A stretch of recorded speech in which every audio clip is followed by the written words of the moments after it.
Yeah. I wanted to, so we're going to talk uh, about a number of things, about mainly about, we're going to get into Redwood and production, Brian's production, but I wanted to know first what attracted you to music?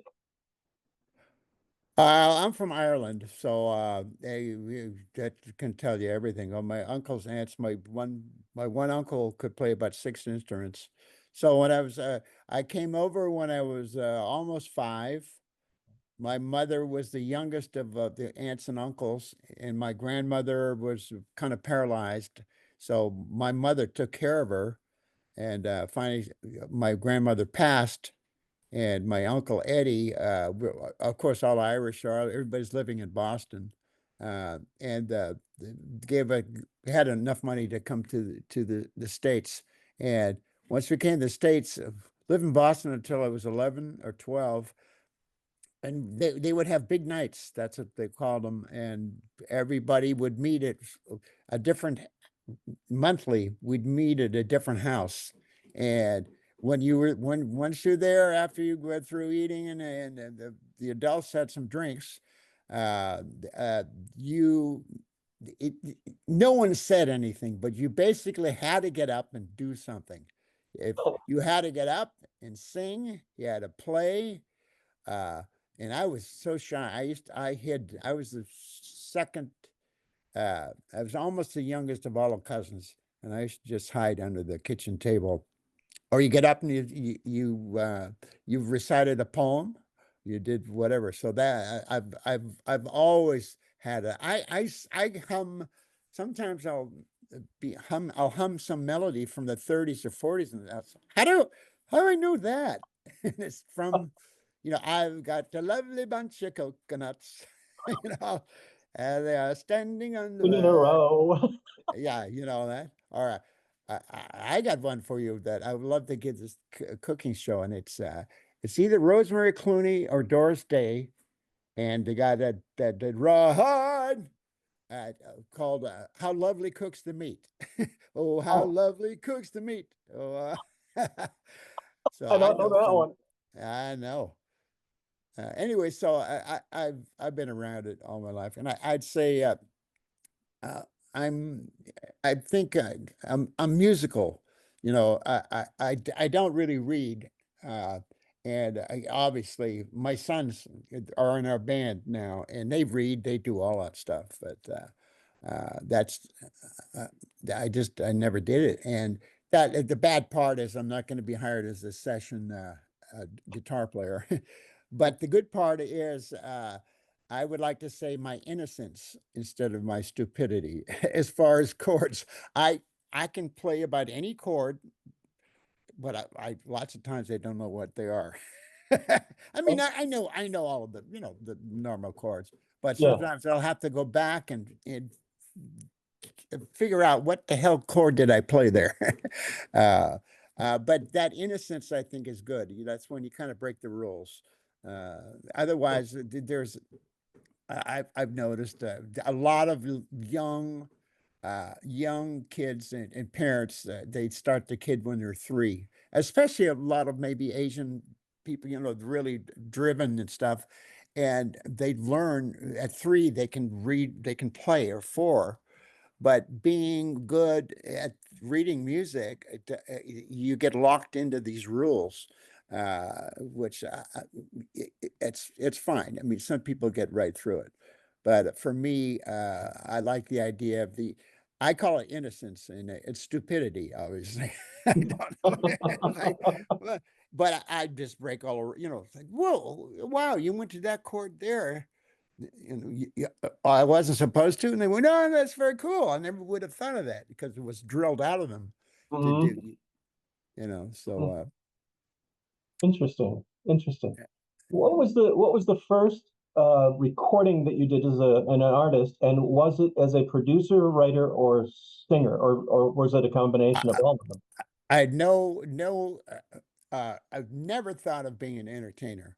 I was just too shy, and it was scary. What's the number one thing that makes everybody frightened is public speaking. That's where you got to get used to it. I've finally got used to it. Uh, but the first, I'll tell you, the first song I remember, my brother who passed when he was like 33 or 34, just a wonderful man. Uh, it was the Firehouse 5+2. The world is waiting for the sunshine. That's been the early 50s, the old 78. And I found out later what I liked about it is Dixieland. Uh, but when I really listened to it, there's a banjo player that's so funky. Doing this, I didn't know, I didn't even realize it then. But they were all artists at Disney Studios. Oh, okay. Yeah, every one of them was one of the guys, and the main guy, he's you'd probably know if you looked him. I can't think of his name right this second, but he's the guy that he went over. Walt went over to his house, and the guy had a whole railroad in his backyard. So he started uh, advising Walt on stuff. So he was very, very clever. Should hear it. The Firehouse 5+2. I That was have the name. the That was the record. name. The That record was broke, and I still have the record in pieces that I keep with me. So was so is the name of the song the Firehouse 5+2, or was that's the name of the band. the band? What Yeah, was the song called? the world is waiting for the sunrise. Okay, okay, Sunrise. okay. Gotcha. Da, da, da, da. Uh, anyway, but that's the first thing. And my brother was really a smart guy. He became a doctor, and he died at 33 from melanoma, which is Oh insane. gosh. Uh, but he was a master printer. He was a DJ, and we're living in Boston, and he had a little recording set up in the living room where he could cut a disc, with the actual like you would do in a studio. Mhm. But he had a little Wow. homemade version of it. So, oh, I know the first song you sang. If I knew you were coming, I'd have baked a cake, and how'd you do, how'd you do? Anyway, so I even when I was young, I kind of a little loud voice, but so that was the start of it uh, for me. And on that first song, what was your role? Did you play an instrument on that, or did you just sing, or what was your role Oh on that? no, no, I just sang into a microphone. He had Oh, a okay, I he, got he you. had a Okay. disc. He cut me on a actual Wow. a disc that So he would, want yeah. direct to disc. Wow. And Most people don't have those. I mean, that yeah. especially back in that at Oh, that I know. that's Uh, crazy. oh yeah, he was so smart, and he played trumpet, and he actually was uh, I believe, i- uh, in a band with not Miles Davis, from Chet Baker? Chet Or Baker. Yeah, yeah. yeah, I believe so. Yeah, they brushed paths. Wow. What at what point did you move from the Boston area out to California? Well, I've got to try to make this short because people start to snore.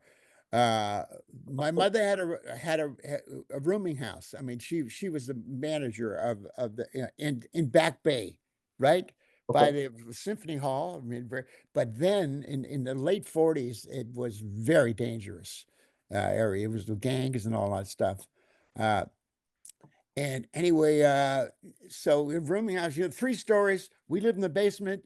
They had only one public phone in the lobby.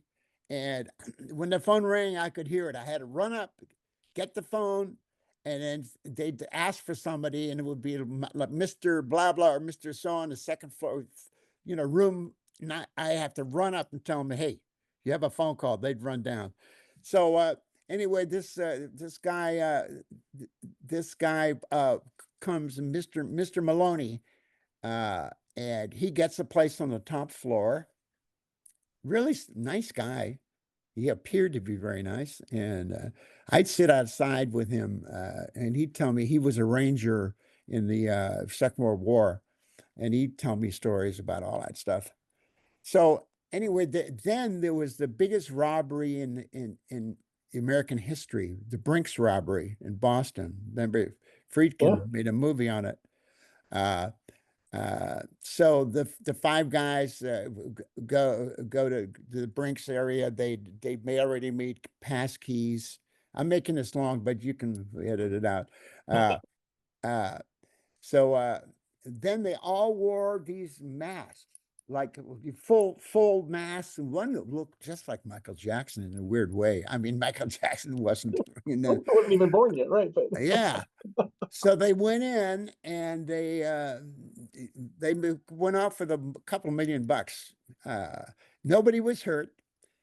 And then they all decided to, all right, for a year, we're going to hide the money, bury where the hell they did with it, and nobody talk about it. And blah, blah, blah. So one guy named Specs O'Keefe, one of the guys, started getting drunk, going to bars, bragging about it. And they finally said, we got to kill this guy. So they hired an assassin from out of town, Mr. Maloney, who looked on oh, it. I had no idea. So one day, I come home, and my mother said the police have been here and they've taken Mr. Maloney, and I have to go to the police station and identify him. So she went down, and Mr. Maloney, he just said, "Oh, Miss Hutton, I'm so embarrassed." Said I would never hurt a civilian. To him, anybody that was not a gangster. Uh, so she identified him. Next day, she's on the front cover of the Boston Globe.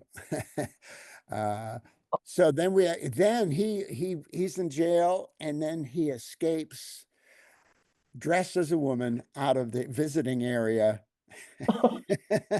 of so then they're all Irish cops then, especially most of them.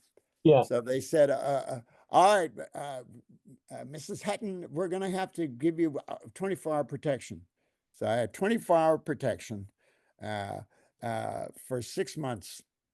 And I'd be riding my bicycle, and there'd be a traffic cop going, "Hey, Danny, tell your mother I'll be there tomorrow. Have her make that Irish stew for me." And they loved it. Yeah, but then I came home after a movie one day, and my mother said, "Honey, we're moving." She said, "We're not moving to LA." She didn't say it, but she didn't say we're moving to LA. She said, "We're moving to Hollywood." I went, Oh, whoa. So got on a train. Long story short, so then we sat up on the train. We didn't. My mother had $300, I think, on her, and we knew somebody from our hometown in Buncrana. And that was my entrance to Union Station in LA, which was still, beautiful. That whole thing, it was like being in a movie, and that was my entrance into Hollywood at about 12. and what year would that have been, Danny? What? What year What? would that have been? I'm thinking 50. Okay. I was sixth grade-ish, so that would be 54. I went to high school, started freshman year in high school was 57, 8, 9, 10, 57. So Okay. I would probably a couple of years of grammar school, and Okay. and I ended up. We rented some places, and she just worked as a waitress and stuff, and then Coffee Dan's on Hollywood Boulevard. And then she had a ride home, and about 2 blocks from where we were renting a place, a car hit her car going. She didn't drive, going about 45 or 50 miles an hour at a stop sign. I mean, it stoplight, and she ended up getting enough money to buy a house under the Hollywood sign. So I was raised under the Hollywood. Well, Wow. no, we're talking $17,000. Oh, okay. Yeah. Yeah. Oh, no, but you could get an incredible mansion for about 125. So, Oh, okay. uh, and I still have the house. Actually, I ran it out to, Oh, no kidding. oh, and it's great, and it hasn't changed at all. So, it was the only, all the canyons. There was Beechwood Canyon, Laura Canyon, Coldwater Canyon. The only one that had a bus on it was Beechwood Canyon. So I used to take the bus to Blessed Sacrament Grammar School, Catholic Grammar School, down off of Hollywood Boulevard. Uh, and it was, it was great. Hollywood Boulevard then, I used to go to Blessed Sacrament Church on Sundays. Okay. And I used to always kind of you stand in the back. It's cool. But Liberace and his friend would be there. Spike Jones, uh, Wow. all, uh, just a lot of people. Yeah. Loretta Young used to come. John Wayne was married there. One of those crazy churches. So I, Bill William Frawley on Hollywood Boulevard when I was waiting for a bus, that you just all these people Wow. would Hollywood Boulevard was full of them. It was like, Huh. wow, I that's imagine magic. so. So you get there in the late fifth, well, mid to late fifties, and you're living out there now. Jan and Dean came before the Beach Boys. Yeah, Liberty Records. I know. Yes, Right yes. next to the Pancake House across the street, Orange Avenue and Sunset. I know exactly. I didn't know that. Oh, that's cool. What do you remember about the Jan and Dean being on the radio? And did anything stand out about their doo-wop sound to you? No, they're hooky little songs, but it wasn't Jan. It was Jan and Arnie Initially, yeah, first, and yeah, then he went to into the Navy, I guess, or the yes, whatever, into the yeah. service, and then we got Dean Torrance, Hmm. and uh, good. Jan was handsome young guy that really knew how to find hooks in songs, and he used Wrecking Crew, Hal, Hmm. Wayne, Yeah. Earl Palmer, all the guys. Uh, uh, and then later when I I was living up, I started living in Lower Canyon in 64, I guess, late 63. So uh, I ended up later getting Mark Volman's house from the Oh, Turtles. yeah, So I was Mark's best man also, uh, and Jan he had the horrible crash, yeah. and he lived further up the street, and we were rehearsing, and I remember him coming by one day. He heard us singing the Three Dog Night, uh, and he had a battery hooked up to his hip to kind of, when he walked, it kind of kicked Hmm. his leg, uh, and I just loved his spirit, how he came up like, hey guy, you could, it was hard for him to talk, Hmm. and he was there. He'd sit at the piano, go, what do you think? And he'd just play for, so I always had uh, a sweet spot for him. I don't think I probably would have liked him before the operation. He was a little arrogant, I think. Dean was a good uh, architect too, or designer. I know he Album started. designer, yeah, yeah. He's done Yeah, I did. a lot of What was stuff. that? Kitty Hawk, I think it was Yes, called. that's right. Yeah. Yeah, Um, yeah, so, yeah. what do I know you where all the dead bodies. I know where all the bodies are buried. what do you remember about that period where you're late 50s going into the early 60s and how music is changing? What recordings or what groups do you remember kind of standing out in your mind and you were really kind of taking notice to the way that music was changing or a particular song that you went, oh, so, something's happening But here. Still before the Beatles. but you got to remember, music was always changing. If you're old enough, I grew up Yeah. during the big band era. Oh, okay. Yeah. I mean, all the radio shows, I listen to detective radio shows still every night, all time, and I don't think people realize, if you listen to all those old radio shows, the music is incredible. I mean, who these guys had to read. I'm not talking about, a lot of the less expensive or shows that didn't have a budget. They'd have a, organ guy, but some of the big ones, my God. I mean, you'd have parts where the detective, and it's a sad, somebody's dying or something's going on, and you get the strings, this beautiful thing. And a little later, somebody would say something funny or clever, and all of a sudden you have about 8 minutes, 20 seconds of, and I think these guys are reading. Uh, very, very, I think it's very cool. It's like cartoon music. Really? Cartoon music, if you really listen to cartoon music, it's amazing how good those guys are. You Tom and Jerry, Oh, sound yeah. effect, boom, gang, uh, yeah, I love that stuff.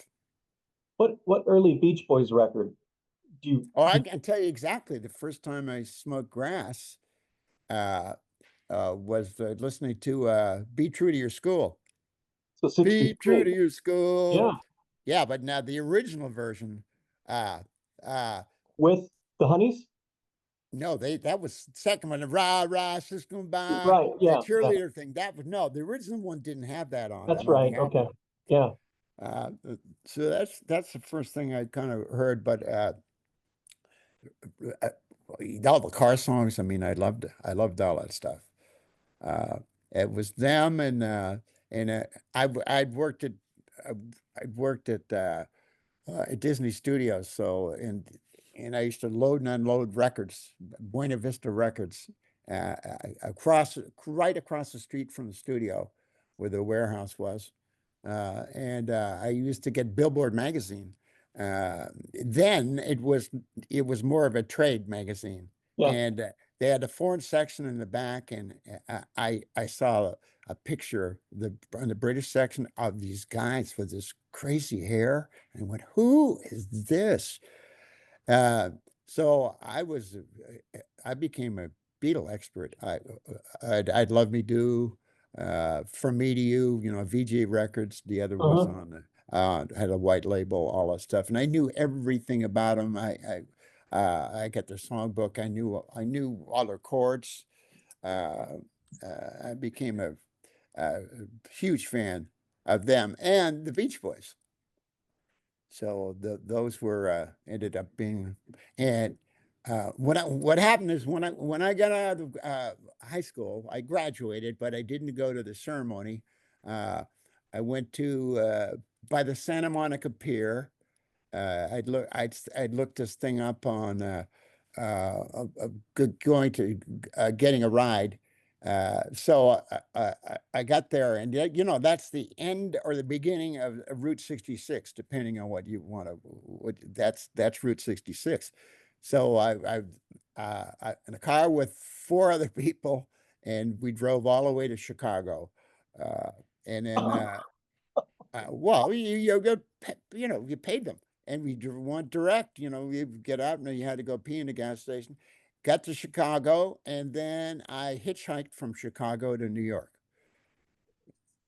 Yeah, it took me I lost about 5 pounds, but but now here's the deal. I get to New York, and I have a ticket to go to Europe, a student ship, right? One of the Swedish ships. Uh, there were six people in a room, not a double bunk, triple bunk beds. But so I'm in New York for 4 or 5 days. I get to New York in uh, late June of 1961. Dylan had just got there about 3 months before. He arrived in New York about 3 months. So I was in New York down in the Village just when everything was just started to burst. It was like the feeling was amazing. Everybody had guitars and everybody's walking around. I went, what the heck is this? So it was a magic time for me. So I don't know how quickly when did you start working for Hanna-Barbera? What year was that? Probably 60, 62, Okay. Yeah. 63, in that era. And Okay. I remember seeing one record, Annette Funicello, right? Hmm. She sang a song called Monkey's Uncle. Yeah, of course. Beach Boys, Jack Marshall. Yeah. yeah. So I remember Okay. seeing on Buena Vista Records. I remember going, oh, that's weird. So I kind of know him from that too. Okay. Okay. So what you touched on something already that I think kind of lent you ended up recording Farmer's Daughter as Basil Swift. Basil Swift, yes. Basil He Swift. he Tell was me how so that mad at happened. me. He uh well, I liked the song. Uh my mother worked at like a diner almost if you're familiar with the Beechwood area at all, No, not, Franklin, across from the Scientology building, okay. it was called Harris Diner, and my mother was like a waitress, a server there. So started washing dishes there. But there was a guy that came in. He was a poet, Welsh poet called Basil Swift. Read uh, Elvis's bodyguard. Read what's his name? Oh, Read. I know who you're talking about. Yeah, he was in Baba Yeah. Black Sheep with Robert Conrad. I know who you're talking about. Oh, okay. And he gave me one of Elvis's kittens, uh, Earl Leaf. Oh, sure. Legend Yeah. Earl Leaf, legendary Earl Leaf, and I got along great with Earl. He had a crazy little pad. Uh, uh, wouldn't be legal now. Just just full. It was like being on a desert island, full of palm trees. But it was like you better not light a cigarette. Anyway, I went to visit his house, and he had the Beach Boys names that were written on his wall, and he now everybody knows kind of a little about basketball, but he had a picture of Mao Zedong. He was with him during the revolution, Earl. Oh, Uh, and he said, you know what? Most people don't realize that Mao Zedong is a fanatic basketball player. And I thought, then, now they love basketball. But I thought, how odd. Uh, Anyway, so Earl put a blurb. I'm washing dishes, and he puts a blurb in the teen magazine. He was the editor of the teen magazine or whatever. So he put a thing in there about Danny Hutton, blah, blah, blah, blah, blah, blah, blah. So I'm teen magazine. Uh, I'm not an entertainer, and I'm washing dishes. And I ended up going to this after high school. There was the Catholic thing called Cairo, which was on weekends. All of the people that had gone to Catholic school, they'd have dances. So I went to one of the dances, and Shelley Fabrice was there, and okay. she lived right up the street from Harry's. So I ended up dating her, and I had, get this, I had a 1950 XK120 Jaguar. Uh, $900. It was used. Wow. It was used in those days. So I took her to, oh, you know what? It had to be senior year. I was pretty good in sports. So I took her senior year to one of the football games, and Notre Dame in the Valley, Notre Dame in the Valley. Uh, so and I also dated Patty McCormick. Remember the Bad Seed? You, I know you that know name, but yeah, I can't Well, picture. Nick Cave copped it for his band, but no, it was about the little girl that's kind of a murder. Yeah, she was on Broadway. Hmm. Anyway, so I dated. I met her at Cairo too. I guess it was a good place to meet girls. And Shelley was very sweet. And then Shelley married Lou Adler Yeah. later. I never say that to Lou. It's like, yeah, no, we just dated Lou. Uh, so I had a pretty interesting teenage years in LA. It's so funny. I'll see some documentaries, Nickel or Nickelback, or these. Yeah, we were in a town in the middle of nowhere for. We came in at 20, and then we came in and we learned. And said, "Oh my God, I was faking it. I was faking it when I was 14." So Basil Swift was a poet. So I how, just liked his name. No, oh, okay, I he was got you. furious. Okay, you like, He was furious with me. Uh, I didn't know about copyright, and I don't think it was even illegal. And it was my imitation of trying to do Brian and all that stuff. And I think, if I remember, the drummer I used on it was Kowalski, Mike Kowalski. no kidding. Wow, he He, must have been he really was in the young. seventh grade, 1 year behind me at Blessed Sacrament High School. Holy Uh, shit. yeah, so I think Kowalski was on that. Uh, And Mike then, incredible piano player. It's like when I met him, I just like, wow, that guy, Boogie Woogie, he could play Mhm. his butt off. So yeah, all things tell you, I know where a lot of the bones are buried. Crazy. That's In crazy. the song, I've seen people that have heard that song. I'm embarrassed now because it sounds like I'm doing the falsetto, but a bad falsetto. And people think it's a joke song, like I'm Well, yeah, goofing. because it almost sounds sped up. I mean, it's just, it's kind I of know, very but fast. yeah, I know. But, Yeah. and And hey, yeah, the I didn't, beginning of it has a harmonium on it. Big crash on it. And I used it on Funny How Love Can Be also. okay. Uh, that big crash at the beginning, which was Cop from the Beatles song. Hard to was what was their song? Their first hit. A hard day's night. Yeah, with it. Everybody tries to figure out what was that chord they hit. It's been a hard day's night. Yeah, yeah. Okay, Anyway, so cool. telling my secrets. Uh, Wow, that's crazy. So Nick Vinay is credited as the producer on the bad. Nothing to do with it. Kim Fowley. I doubt Kim Fowley, Yeah, of yeah, of course. course. Well, he got me. Okay, here we go around again. Pat and Wally Vegas. They were Pat and Wally Vargas at the time. Who ended up being Redbone. You Okay. know, come and get your love. I'm across from Liberty Records. Everybody after two would go to the House of Pancakes after their gigs, and everybody would drink coffee and You so they mean two in the came. morning? Yeah, Okay. yeah.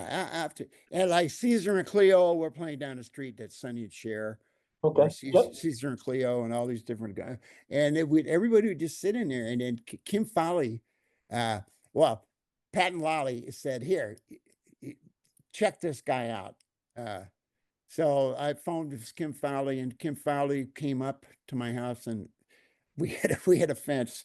And he, instead of going to the gate, he was so tall, he just put his foot over the gate and walked in. And he was just stunning. I mean, I learned so much from Kim. He ended up living up in my attic. My mother loved him.